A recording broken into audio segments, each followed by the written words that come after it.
Boss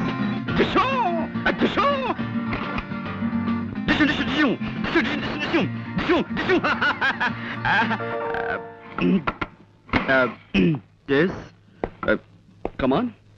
Nothing. Just regular practicing. కూర్చోండి. పర్వాలేదండి. ఆ తుపాకీ నిజమైందేనా?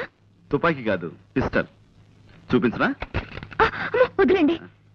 మా ముత్తాతగారు బ్రిటిష్ వాళ్ళ దగ్గర పోలీసుగా పనిచేసేవారట. ఓ రోజున తుపాకీ ఇంటికి తెస్తే మా తాతగారు ఏం తోచక తుపాకీ చేతిలోకి తీసుకుని కాలిస్తే వీధిలో వెళ్ళిన దొర ఒకటి చచ్చిపోయాట. దాంతో మా తాతగారిని జైల్లో పెట్టారట. అప్పుడు మా తాతగారిని వద్దు ఫ్లాష్ బ్యాక్ వద్దు. ఆపేసావా?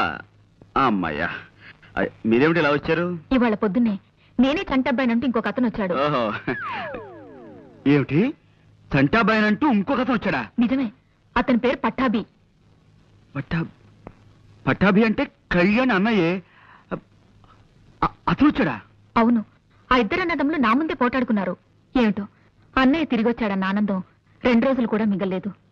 ఇప్పుడు ఆ ఇద్దరిలో అన్నయ్య ఎవరన్న ప్రశ్న ఎక్కువ బాధపడుతుంది.